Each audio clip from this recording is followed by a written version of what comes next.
Hello, everyone, and welcome back to our weekly episode of the Rosa podcast, Making Sense of This World. My name is Manas Chawla, and as always, I'm joined by CEO and Head of Research, Brunello Rosa. This week, we are looking at the British government's recent announcement that it intends to issue regulations to make the United Kingdom a global hub for crypto finance. Brunello, could you give us a bird's eye view of what this entails? Yeah, I mean, this is an interesting development. For many months, almost a year now, the UK has really had a very cautious approach to the entire world of crypto and in general digital assets. The House of Lords issued a report on even CBDCs, the central bank digital currencies, which are somehow the most accepted from regulators. Form of digital assets, which was a bit damning, was somehow titled A Solution in Search of a Problem. And the Bank of England has issued reports highlighting the financial stability concerns arising from a widespread adoption of crypto asset and decentralized finance. And the HMRC, the tax people, have also had kind of a relatively, I would say, harsh approach on the treatment of digital assets and the gains deriving from the trading. So that was the environment we were coming from. And then the government announced kind of a total U-turn and was kind of a call for people to come to the UK to develop further the technology and the investment in crypto assets, sometimes called even cryptocurrencies, which is a term that among regulators is really not liked because they believe that the so-called cryptocurrencies, the bitcoins of the world, do not meet the criteria to be called currency. So they stop at the level of crypto assets. So the fact that the government itself, the Chancellor of the Exchequer and his deputies issued that kind of announcement saying that the UK welcomes investment and technological developments made in the UK on digital assets, I think it does represent a big U-turn. Very interesting. And maybe let's paint a bit of a global picture here. Where does the UK fit in with the rest of the world? What other countries are doing sort of similar things? Well, there's a bit of a race by now especially on the central bank digital currency. China is way ahead of everybody else because he has already issued his own ECNY. He has issued a wallet that can be downloaded on normal mobile phones by everybody, and it was tested at the Olympic Games, the Winter Olympics in Beijing. All other jurisdictions are behind. The Swedes were a bit ahead with the e-krona, but now also that development seems having stalled a bit.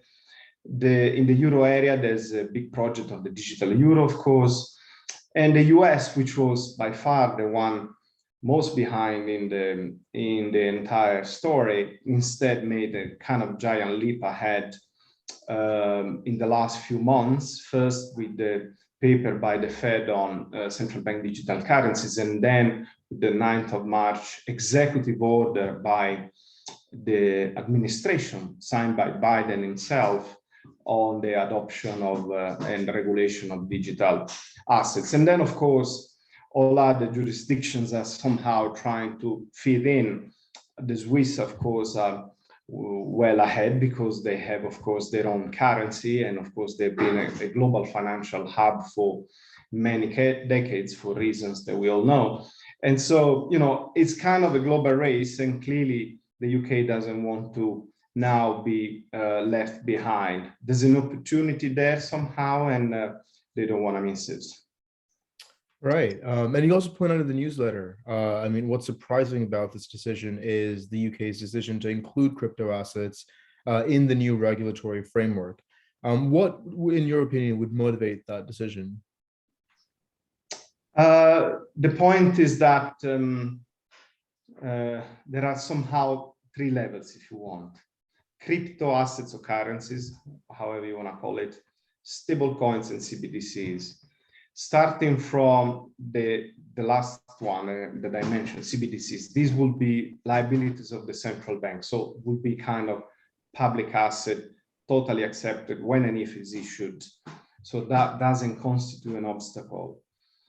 Stable coins are kind of the most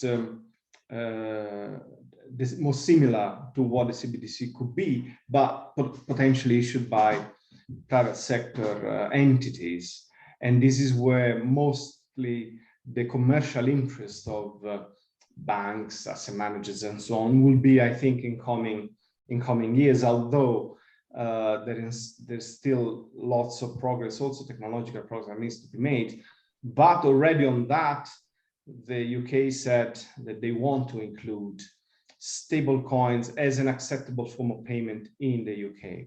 And then they even mention, as I said, crypto assets or crypto currencies, the way they call it sometimes, which are, of course, the most controversial. You know, there's always a debate on the intrinsic value of the Bitcoin, of Ethereum, and so on and so forth.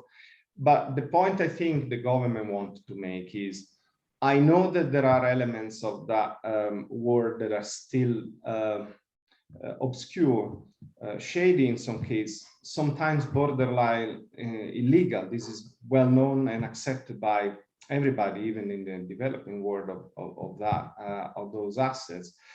But I think what the UK government wanted really to say is, we'll fix this over time, okay? We don't know what the situation will be, but we think we can fix it. As long as you do those activities, even if they are borderline, say, acceptable from a legal standpoint, as long as it's done in the UK, we can monitor, steer, and eventually regulate over time until it becomes somehow acceptable. That's the flavor. I think that's the political flavor behind it. Clearly, you know, at officials level, not political level, the level of the administration, probably there's a much more cautious approach. But the political level, government officials, has been kind of a big call for action in the UK, so to speak.